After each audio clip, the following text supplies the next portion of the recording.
Hello everyone, आज हम लोग देखेंगे 13 जनवरी 2023 का करंट अफेयर्स। तो जो भी चैनल पे नए हैं सब्सक्राइब कर लें। आगे बढ़ते हैं। पहला क्वेश्चन है हमारा, भारत और किस देश ने मिलकर यंग प्रोफेशनल स्कीम की शुरुआत की है? तो ये ब्रिटेन के साथ मिलकर भारत ने यंग प्रोफेशनल स्कीम की शुरुआत की है। तो ब्रिटेन के बारे में जान लेते हैं। यहाँ के जो पीएम है ऋषि सुनक है, और यहाँ के जो नए किंग बने हैं, जो चार्ल्स तृतीय बने हैं, ये बने हैं एलिजाबेथ द्वितीय के मरने के बाद, मृत्यु होने के बाद ये उनके बेटे चार्ल्स तृतीय बने हैं। यहाँ के जो कैपिटल है वो लंदन है, और जो करेंसी है जो पाउंड है। तो यंग प्रोफेशनल स्कीम की शुरुआत भारत और ब्रिटेन ने मिलकर किया है। दूसरा क्वेश्चन है हमारा, किस राज्य में खेलो India women kho kho league की शुरुआत की गई? तो ये पंजाब राज्य में खेलो India women kho kho league की शुरुआत की गई है। तो पंजाब की राजधानी है जो चंडीगढ़ है, और ये एक यूनियन टेरिटरी है। पंजाब के राज्य के बारे में जान लेते हैं। यहाँ के जो सीएम है भागवत मान है, जो आम आदमी पार्टी से बिलोंग करते हैं, और यहाँ के जो गवर्नर हैं वो बनवारी लाल पुरोहित हैं। आगे बढ़ते हैं हम लोग। तीसरा क्वेश्चन है हमारा, किस राज्य सरकार ने राष्ट्रीय राजधानी में BS3 पेट्रोल और BS4 डीजल 4 पहिए वाहनों पर अस्थायी प्रतिबंध लगा दिया है? तो दिल्ली सरकार ने किया है। BS3 पेट्रोल और BS4 डीजल पर प्रतिबंध लगा दिया है, अस्थायी प्रतिबंध लगा है, क्योंकि जब भी दिल्ली में पॉल्यूशन बढ़ता है ठंड के दिनों में, तो ऐसे मेजर हमेशा लगाए जाते हैं कि पॉल्यूशन कम किया जा सके। तो दिल्ली के बारे में जान लेते हैं। दिल्ली के जो अभी सीएम है अरविंद केजरीवाल हैं, और जो लेफ्टिनेंट गवर्नर हैं वो विनय कुमार सक्सेना। ये पूछा जा सकता है कि लेफ्टिनेंट गवर्नर कौन है? विनय कुमार सक्सेना है। चौथा क्वेश्चन है हमारा, किस राज्य में पारंपरिक चेर-चेरा फसल महोत्सव मनाया गया? तो चेर-चेरा फसल महोत्सव मनाया गया छत्तीसगढ़ राज्य में। छत्तीसगढ़ की राजधानी है रायपुर, और यहाँ के जो सीएम है भूपेश बघेल है, जो कांग्रेस से बिलोंग करते हैं, और यहाँ के जो गवर्नर है अनुसुईया उइके हैं। यहाँ के जो सीएम है भूपेश बघेल हैं, और गवर्नर है अनुसुईया उइके। ये चेर-चेरा फसल महोत्सव मनाया जाता है छत्तीसगढ़ राज्य में। आगे हम लोग देखते हैं, 12 जनवरी 2023 को पूरे भारतवर्ष में कौन सा दिवस मनाया जाता है? तो ये 12 जनवरी को मनाया जाता है नेशनल यूथ डे। ये गलत लिखा हुआ है, राष्ट्रीय मतदाता दिवस। राष्ट्रीय युवा दिवस मनाया जाता है 12 जनवरी को। राष्ट्रीय युवा दिवस के बारे में जान लेते हैं। स्वामी विवेकानंद का जयंती के मतलब जिस दिन जन्म हो उसी के दिन मनाया जाता है। और इस साल की 2023 की थीम है विकसित युवा और विकसित भारत। और इस दिन ही 26वां नेशनल यूथ फेस्टिवल का आयोजन, हमेशा नेशनल यूथ फेस्टिवल का आयोजन 12 जनवरी को ही किया जाता है। तो इस बार का जो 26वां नेशनल यूथ फेस्टिवल है वो हुबली कर्नाटक में किया गया, और इसका उद्घाटन प्रधानमंत्री नरेंद्र मोदी के द्वारा किया गया है। तो 12 जनवरी को मनाया जाता है नेशनल यूथ डे, और इस साल की थीम है विकसित युवा विकसित भारत। और ये 26वां नेशनल यूथ फेस्टिवल है जो मनाया गया हुबली कर्नाटक में। कर्नाटक की राजधानी बेंगलोर है। आगे बढ़ते हैं हमारा, वहाँ और कर्नाटक के मुख्यमंत्री बसवराज बोमई हैं। आगे बढ़ते हैं, हम देख लेते हैं, बाढ़ से उबरने और पुनर्निर्माण सहायता के लिए पाकिस्तान को अमेरिका ने कितने मिलियन डॉलर देंगे? तो 100 मिलियन डॉलर देगा अमेरिका, जो कि हाल ही में पाकिस्तान में जो बाढ़ से जो क्षति पहुंचा उसके लिए अमेरिका 100 मिलियन डॉलर देगा।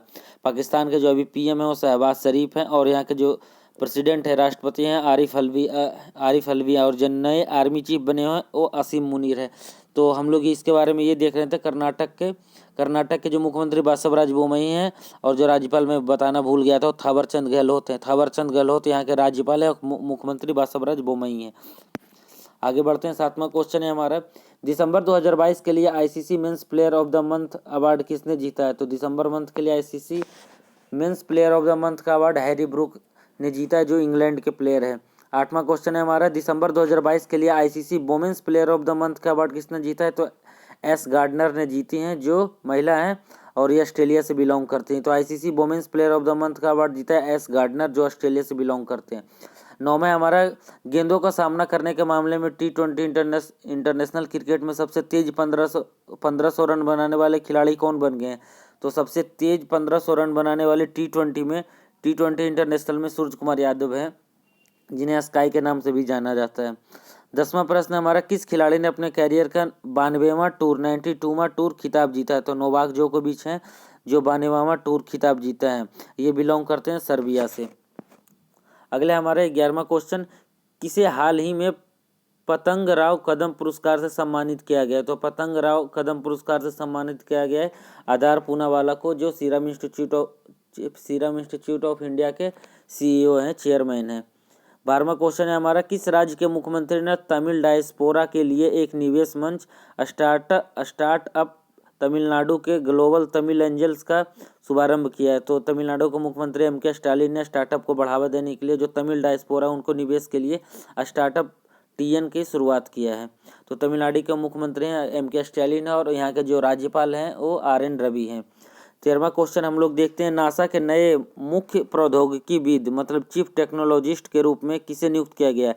नासा के नए चीफ टेक्नोलॉजिस्ट के रूप में नियुक्त किया गया AC चार्निया के, जो इंडियन ऑरिजिन के हैं। नासा के बारे में देख लेते हैं। नासा का जो फुल फॉर्म होता है national aeronautics and space and administration. NASA के जो चीफ हैं बिल नेल्सन है और इसका हेडक्वार्टर वाशिंगटन DC में है। तो नासा के जो नए चीफ टेक्नोलॉजिस्ट बने हैं AC चार्निया बने हैं और यहाँ के जो नासा के जो चीफ हैं वो बिल नेल्सन है और इसका हेडक्वार्टर है वाशिंगटन DC। आगे बढ़ते हैं हमारा, किसने प्रोफेसर KK अब्दुल गफ्फार की आत्मकथा का विमोचन किया। तो भारतीय क्रिकेट के पूर्व कप्तान महेंद्र सिंह धोनी ने प्रोफेसर KK अब्दुल गफ्फार की आत्मकथा का विमोचन किया है। 15वां क्वेश्चन है हमारा, केंद्र सरकार ने RBI के deputy governor Michael Devvrat Patra का कार्यकाल कितने वर्ष के लिए बढ़ा दिया है। तो उनका कार्यकाल 1 वर्ष के लिए बढ़ा दिया गया है और RBI में चार डिप्टी गवर्नर होते हैं और 1 गवर्नर होते हैं। तो अभी जो गवर्नर है वो शशिकांत दास हैं, और जो 25वें नंबर के गवर्नर हैं। और जो 4 डिप्टी गवर्नर है उनका नाम हम लोग देख लेते हैं। उनका नाम है T रविशंकर, M राजेश्वर राव, महेश कुमार जैन और माइकल देवव्रत पात्रा, जिनका कार्यकाल 1 वर्ष के लिए बढ़ाया गया। तो हम लोग एक बार फिर से इनका नाम देख लेते हैं। 4 डिप्टी गवर्नर का T रविशंकर नाम है उनका, M राजेश्वर है, महेश कुमार जैन है, MK जैन भी बोला जाता है, माइकल देवव्रत पात्रा है और जो RBI के गवर्नर हैं वो शशिकांत दास हैं जो 25वें नंबर के हैं। आगे हम लोग देखते हैं, 1 लाइनर टाइप का हम लोग क्वेश्चन है जो रिपीट कर लेते हैं, जो इंपॉर्टेंट है, जो आप पूछ सकता है। तो जो कैप्टन सुरभि जाखमोला है पहली महिला अधिकारी है जिन्हें विदेश असाइनमेंट के लिए BRO में तैनात किया गया है। इनकी पोस्टिंग BRO के द्वारा भूटान में किया गया है। उनका नाम है कैप्टन सुरभि जाखमोला, जो प्रोजेक्ट दंतक के तहत भूटान में तैनात किया गया है। तो पहली महिला अधिकारी हैं सुरभि जाखमोला जो BRO में तैनात हुई हैं और उन्हें भारत के बाहर भेजा गया है। अगला क्वेश्चन है हमारा आर्मी से रिलेटेड, कि सियाचिन ग्लेशियर में फ्रंट लाइन पोस्ट पर तैनात होने वाली पहली महिला अधिकारी कौन थी।